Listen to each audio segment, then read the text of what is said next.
Sayang, panggil Jasmine. Jasmine lalu meraih dan menggenggam tangan suaminya yang mengepal erat, dan seketika hal itu membuat amarah Stefano yang tadi ditahannya seketika lenyap sudah. Kamu tidak salah paham dengan apa yang aku katakan kan? Ini semua bukan seperti apa yang kau pikirkan. Bunga, kau mengingatnya kan? Dia pelayan pribadiku, dia adalah orang yang saat ini mengandung anak Kak Max. Papi juga tahu akan hal itu, dan Papi meminta Kak Max untuk segera menikahi Bunga, dan Kak Max sudah setuju akan hal itu, tapi Kak Max ingin menikah setelah ibu sadarkan diri, kata Jasmine menjelaskan. Stefano kemudian memeluk istrinya erat. Kenapa kamu tidak menceritakan hal penting ini kepadaku? Tanya Stefano dengan perasaan penuh rasa bersalah. Dia memang sempat berpikir jika rasanya Stefano tidak sanggup melanjutkan pikiran buruk yang sempat singgah di otaknya. Aku menunggu waktu yang tepat, dan kurasa Papi yang berhak mengatakan ini kepadamu, kata Jasmine menyentuh kedua pipinya suaminya dengan lembut. Sejak kapan kamu tahu hal itu? Tanya Stefano kemudian setelah tadi terdiam. Sudah lumayan lama, aku tahu jika Kak Max melakukan hal itu dengan Bunga, tapi aku juga baru tahu jika Bunga saat ini tengah mengandung, jelas Jasmine. Jasmine kemudian mengalungkan kedua tangannya di leher suaminya dan dia berjinjit kemudian mengecup bibir suaminya. Begitu Jasmine akan melepas kecupan itu, Stefano justru menarik tengkuk dan pinggang istrinya, mencium bib 1R istrinya yang sudah menjadi candu untuknya. Ciuman itu berlangsung cukup lama, Stefano melepaskan bibirnya setelah merasa istrinya kehabisan nafas. Jasmine kemudian memeluk suaminya erat. Selalu percaya padaku, dan jangan salah paham lagi, kamu harus tahu satu hal sayang, jika aku sangat mencintaimu, kamu cinta pertama dan terakhirku, kamu harus ingat itu. Jadi jangan pernah ragukan perasaan cintaku, kamu merasakannya bukan jika aku berdebar bila di dekatmu. Jasmine kemudian melepas pelukannya dan meraih tangan suaminya membawa ke dadanya lalu berkata, kamu bisa merasakan detak jantungku, lebih cepat jika aku bersamamu. Stefano tersenyum dan kembali memeluk istrinya, kemudian menggendongnya menuju ke ranjang mereka. Jasmine mengalungkan kedua tangan di leher suaminya agar tidak terjatuh. Stefano kemudian merebahkan tubuh Jasmine di atas ranjang tersebut dengan sangat lembut dan hati-hati. Pandangan mereka terkunci satu sama lain. Jasmine kemudian menyentuh wajah suaminya dengan senyuman yang tidak pernah pudar. Stefano kemudian mendekatkan wajahnya ke wajah istrinya. Hingga tak lama bibirnya sudah menempel di bibir istrinya. Maafkan aku sayang, bisik Stefano dengan suara yang serak. Stefano kemudian kembali menatap mata istrinya, dan mencium keningnya sangat lama. Hanya kamu satu-satunya yang aku cintai dan itu untuk selamanya, istriku Olivia Jasmine. Aku juga mencintaimu, sangat-sangat mencintaimu, ucap Stefano sebelum kembali mendaratkan bibirnya ke bibir istrinya. Stefano tautkan jari-jarinya yang besar ke jari istrinya yang mungil. Malam itu mereka mengulang seperti malam sebelumnya yang tentunya jauh lebih indah. Aku juga cinta kamu suamiku Stefano Anderson, sekarang nanti dan selamanya, bisik Jasmine di sela kegiatan mereka. Keesokan harinya semua orang kini sedang berkumpul di rumah sakit. Hari ini operasi Tifa akan segera dilakukan. Tak lama beberapa perawat dan seorang dokter tampak mendorong brangkar Tifa yang terlihat lemah tak berdaya. Para perawat itu kemudian menghentikan langkahnya di depan mereka semua. William mendekat dan menggenggam tangan istrinya yang kini terlihat lebih kurus dari 2 bulan yang lalu. Sayang bertahanlah, demi aku, demi anak-anak kita, Liora telah kembali, dia masih hidup dan saat ini dia menunggumu untuk kembali melihat senyummu, untuk kembali merasakan hangatnya pelukanmu, Dea sahabatmu juga ada di sini, kamu pasti merindukannya kan? Dan apa kau tidak ingin melihat hubunganku dan Stefano semakin membaik, kami semua menunggumu, sayang. Aku mohon berjuang demi kami yang selalu menyayangimu, bisik William sambil menghapus air matanya yang keluar begitu saja. Dea, sahabatnya mendekat setelah melihat William memundurkan posisinya. Tifa, aku kembali. Apa kau tidak merindukanku? Ayo berjuang dan bangunlah. Aku akan menantikan hal itu. Dan lihatlah sekarang semua orang yang menyayangimu menantikanmu, jadi berjuang dan jangan pernah menyerah. Aku yakin kamu bisa melewatinya karena selama ini kamu juga bisa dan kamu juga baik-baik saja, kata Dea dengan air mata yang berjatuhan. Liora kini maju dan menggenggam tangan ibunya yang sangat dia rindukan, lalu menciumnya lembut. Mami, Liora kembali. Jadi Liora mohon Mami berjuang untuk kami semua. Mami adalah seorang ibu yang kuat, Mami pasti bisa melewati ini semua. Isak Liora lirih. Max datang dan memeluk adik bungsunya yang menangis terlihat dari bahunya yang bergetar, dia menggenggam tangan Tifa yang satunya. Mami, lihatlah banyak orang yang menantikan dan menyayangi Mami. Max mohon Mami harus berjuang. Mami ingin melihat Kak Vano dan Papi berbaikan kan? Jadi Mami harus kuat dan kembali di tengah-tengah kita lagi, kata Max mencoba tegar. Max mengajak Liora untuk mundur memberikan kesempatan pada kakak dan kakak iparnya untuk menyampaikan sesuatu kepada maminya. Belum apa-apa, air mata Stefano sudah lebih dulu menetes deras membasahi wajahnya. Jasmine yang melihat itu menggenggam tangan suaminya yang gemetar. Menyalurkan kekuatan yang dia punya. Kemudian menatap Tifa yang terbaring lemah dengan beberapa alat di tubuhnya. Ibu harus berjuang demi kami semua yang menyayangi ibu, kata Jasmine dalam hati. Tangan Stefano satunya yang masih bebas, benar-benar menggenggam tangan Tifa dengan sangat erat. Vano tidak ingin banyak bicara Bu, karena pasti Papi, Max dan Liora sudah banyak berbicara tadi. Vano hanya berharap ibu kembali berkumpul dengan kita semua, Vano harap ibu berjuang. Apa ibu tidak ingin melihat cucu ibu? Bukankah ibu pernah bilang ingin memiliki banyak cucu agar rumah yang besar yang biasanya terlihat kosong, sebentar lagi akan dipenuhi tangis dan tawa cucu-cucu ibu?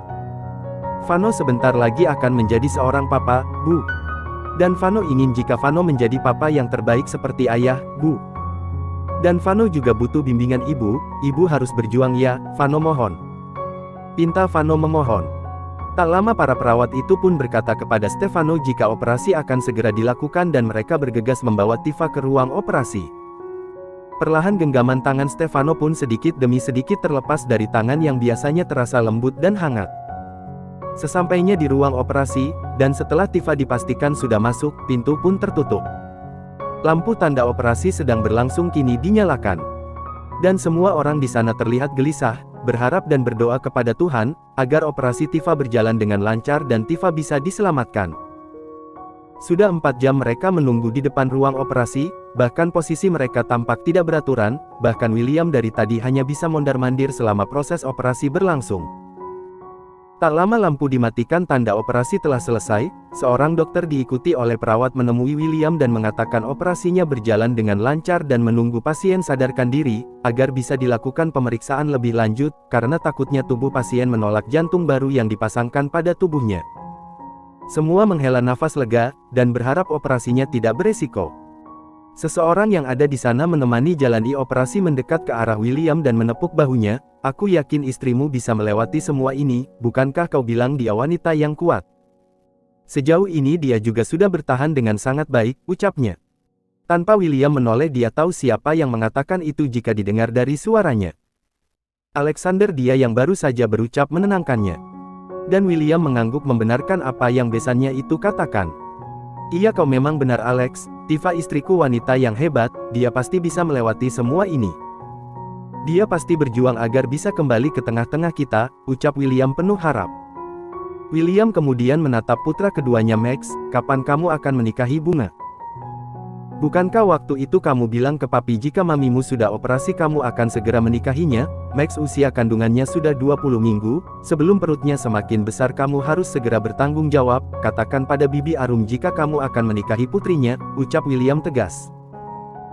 Baiklah Pi, Max akan segera mempersiapkan semuanya, Papi tidak perlu khawatir, aku akan menepati janji yang telah kubuat, kata Max yang tidak bisa membantah ucapan papinya, apalagi dia mempunyai prinsip jika dia tidak akan melanggar setiap janji yang terucap dari mulutnya, dan dia sudah berjanji akan hal itu kepada papinya. Menantuku, berapa usia kandunganmu? Stefano lebih baik kamu temani istrimu untuk memeriksakan kandungannya, bukankah kamu belum pernah sekalipun menemaninya di saat periksa kandungan? Papi sudah membuat janji ke dokter kandungan di rumah sakit ini untuk istrimu, pergilah. Nanti Papi akan segera kabari kalian jika ibu kalian sudah sadarkan diri. Papi seperti ini untuk kebaikan kalian dan cucu-cucu Papi, kata William menjelaskan. Jasmine menatap ibunya, dan ibunya pun mengangguk, memberi isyarat pada Jasmine agar menuruti apa yang ayah mertuanya katakan. Sudah 19 minggu Pi, jawab Jasmine kemudian. Dan William pun mengangguk mengerti. Ayo. Ajak Stefano kemudian meraih tangan istrinya, kemudian menggandengnya meninggalkan tempat itu menuju ke dokter kandungan. Karena sudah membuat janji terlebih dahulu, Jasmine dan Stefano tidak perlu menunggu lama giliran untuk mereka masuk. Sesampainya di dalam ruang dokter kandungan, dokter menyuruh Jasmine untuk berbaring dan kemudian perawat mengolesi gel pada perutnya, kemudian dokter mengarahkan Stefano dan Jasmine untuk menatap pada monitor yang ada di sana. Kondisi kedua janinnya sehat Pak, Bu. Maksud dokter? Tanya Stefano bingung akan apa yang tadi dokter ucapkan tadi. Maksud saya janin yang ada di kandungan istri Anda dua-duanya sehat, Pak. Dan di usia ini, jantung, hati sudah mulai terbentuk dan berfungsi normal ya. Ini bapak dan ibu bisa mendengar detak jantung janin kalian. Jadi anak kami kembar dokter. Tanya Stefano menangis haru apalagi saat mendengar detak jantung kedua anaknya yang ukurannya masih sebiji anggur itu. Iya Pak, jawab dokter tersenyum.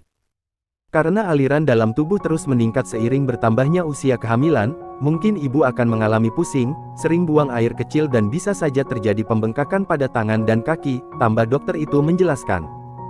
Apa itu tidak apa-apa dokter? Tanya Stefano sambil menatap istrinya dengan binar bahagia, tapi tiba-tiba saja merasa sedikit khawatir setelah mendengar apa kata dokter barusan. Bapak tidak perlu terlalu khawatir, hal itu wajar bagi ibu hamil dan saya akan memberi resep vitamin kehamilan dan multivitamin agar ibu bisa mendapatkan tambahan asupan nutrisi yang cukup untuk ibu sendiri dan janinnya ya. Ibu juga harus mengkonsumsi menu sehat dengan pola makan yang sering dengan porsi kecil. Tujuannya agar sistem pencernaan tidak bekerja terlalu keras yang membuat perut ibu merasa tidak nyaman. Ibu juga harus mengkonsumsi banyak air putih, agar tetap terhidrasi. Jika air putih membuat ibu mual, ibu bisa menggantinya dengan jus buah, jelas sang dokter yang diangguki Stefano dan Jasmine.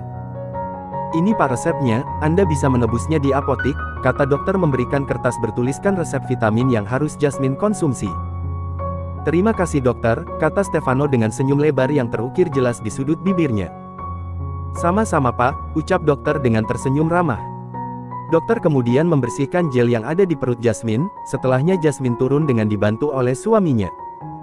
Kemudian mereka meninggalkan tempat itu dengan Stefano yang menggandeng istrinya, dengan senyum lebar yang menghiasi wajah keduanya. Apa kamu sudah tahu jika anak kita kembar? Tanya Stefano menatap istrinya. Iya, aku sudah tahu saat pemeriksaan terakhir seminggu yang lalu sebelum aku kembali, jawab Jasmine. Maaf aku belum memberitahu, kata Jasmine merasa bersalah.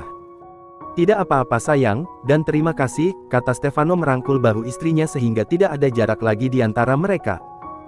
Stefano mengecup tangan Jasmine yang ada dalam tautannya. Membuat Jasmine tersenyum dan menoleh ke arah suaminya yang kini juga tersenyum menatapnya.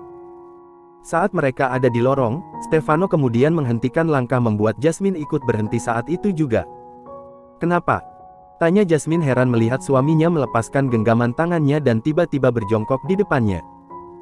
Tidak apa-apa, aku hanya ingin menyapa anak-anak kita, ucap Stefano kemudian mengecup perut istrinya bertubi-tubi.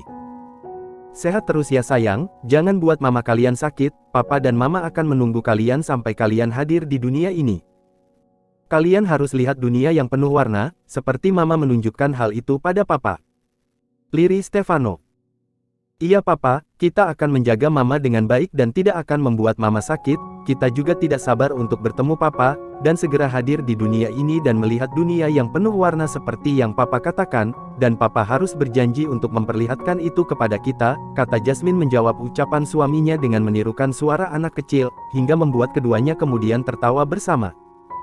Tentu saja sayang, papa akan menunjukkan hal itu pada kalian, ucapnya kemudian mencium perut istrinya dan mengelusnya cukup lama. Setelah itu Stefano bangun dan kembali menautkan jari-jarinya pada jari sang istri. Melangkahkan kakinya menuju tempat di mana keluarganya saat ini tengah berkumpul dan menunggu kabar ibunya.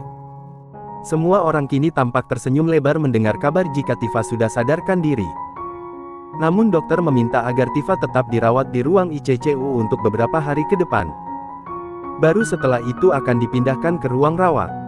Bahkan jika nantinya Tifa meninggalkan rumah sakit kondisinya juga harus tetap dipantau secara ketat. Apalagi jika tubuh mengalami gejala penolakan, seperti sesak nafas, demam, ataupun kelelahan dan tidak banyak buang air kecil.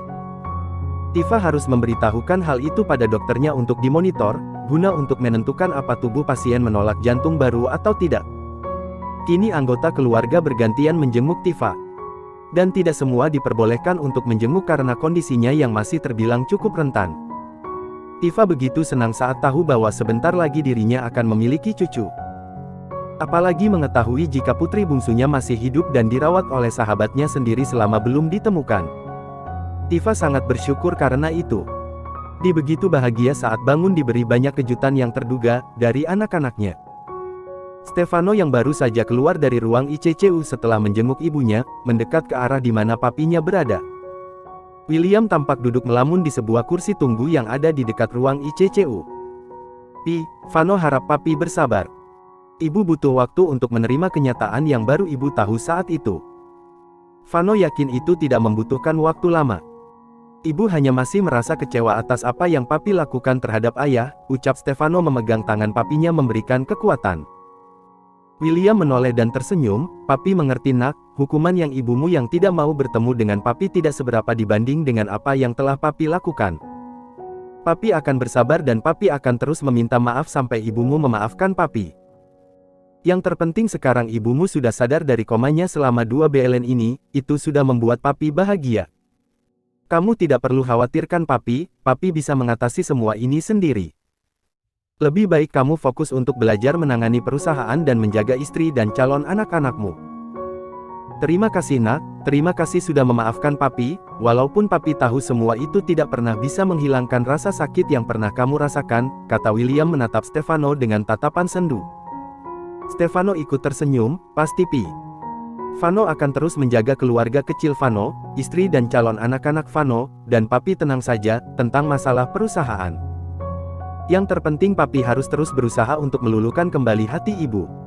Dan Vano akan selalu mendukung papi. Terima kasih nak, William begitu terharu atas apa yang dikatakan putra pertamanya yang selama ini tidak pernah dianggapnya. Dia memeluk Stefano dan Stefano pun balas memeluk ayah kandungnya, sambil menepuk-nepuk punggung sang ayah pelan. William kemudian melepaskan pelukannya ketika melihat Jasmine berdiri di belakang putranya. Istrimu datang, bisik William kepada Stefano membuat Stefano langsung menoleh dan mendapati wanita yang sangat dicintainya tersenyum ke arahnya. Sudah. Liora mana kenapa sendiri? Tanya Stefano kepada istrinya, tadi setelah menjenguk ibunya Jasmine berpamitan ke toilet dan ditemani oleh Liora. Sudah, tadi Liora masuk untuk melihat ibu, kata Jasmine yang tahu jika suaminya pasti mencari adiknya yang bilang akan menemaninya ke toilet. Ya sudah, papi pergi dulu, pamit. William tidak ingin mengganggu anak dan menantunya. Sayang, tadi Lily menelponku, bolehkah jika aku bertemu dengannya, karena tadi dia bilang ingin bertemu. Sepertinya dia sedang ada masalah, kata Jasmine meminta izin pada suaminya untuk menemui Lily sahabatnya. Tadi sewaktu Jasmine di toilet Lily menelponnya dengan nada suara serak seperti abis menangis. Jasmine sangat tahu apa yang terjadi dengan sahabatnya itu, selama ini ibu sahabatnya itu terlihat seperti tidak suka kepada Lily, karena setiap Jasmine pergi ke rumahnya Lily selalu menolaknya hingga suatu hari Jasmine sengaja mengikutinya, dan yang Jasmine lihat sangat mengejutkan. Ibu sahabatnya selalu mengacuhkan Lily, tapi tidak dengan kakaknya. Dan saat Jasmine menanyakannya pada Lily, sahabatnya itu selalu bilang jika dia juga tidak pernah tahu alasan di balik sikap ibunya yang sama sekali tidak pernah mempedulikannya. Sayang, panggil Jasmine menggoyang-goyangkan tubuh suaminya yang terlihat seperti sedang berpikir. Bukan aku tidak mengizinkan, tapi aku khawatir jika kamu pergi-pergi. Bagaimana kalau kamu menyuruh sahabatmu saja untuk ke mansion utama, dan kalian bisa berbincang di sana, dan aku janji tidak akan mengganggu waktu kalian jika kalian mau mengganti tempat pertemuan. Dan sayang kasihan juga Alno jika ditinggal-tinggal terus, takutnya dia berpikir jika kita tidak menyayanginya lagi, ya walaupun ada Jason yang menemaninya pasti rasanya berbeda, dan alangkah baiknya jika sebaiknya kita sendiri yang harus selalu ada untuknya. Karena anak seusianya kadang masih berpikir sesuai dengan apa yang dialaminya. Jika kita selalu meninggalkan dia, dia pasti berpikir jika suatu saat nanti dia akan kita tinggalkan. Dan itu tidak baik dengan kondisi mentalnya. Apalagi dia baru saja kehilangan ayah kandungnya. Walaupun dia belum mengerti tapi dia pasti merasakan. Jasmine menatap suaminya kagum, aku yakin kamu akan jadi papa yang baik buat anak-anak kita kelak. Maaf jika aku belum berpikir sejauh itu. Harusnya aku sebagai seorang ibu yang seharusnya lebih peka terhadap apa yang anak-anaknya rasakan dan inginkan. Terima kasih sudah mengingatkanku akan hal itu. Sudah seharusnya sayang, kita memang harus mengingatkan satu sama lain, dan tidak perlu minta maaf padaku, kita masih sama-sama belajar menjadi orang tua yang baik. Yang penting jika kita tahu salah, kita harus memperbaikinya dan belajar dari kesalahan itu agar kedepannya kita menjadi lebih baik lagi dalam hal apapun termasuk mendidik anak-anak kita, ucap Stefano sambil menyelipkan rambut istrinya ke belakang telinganya.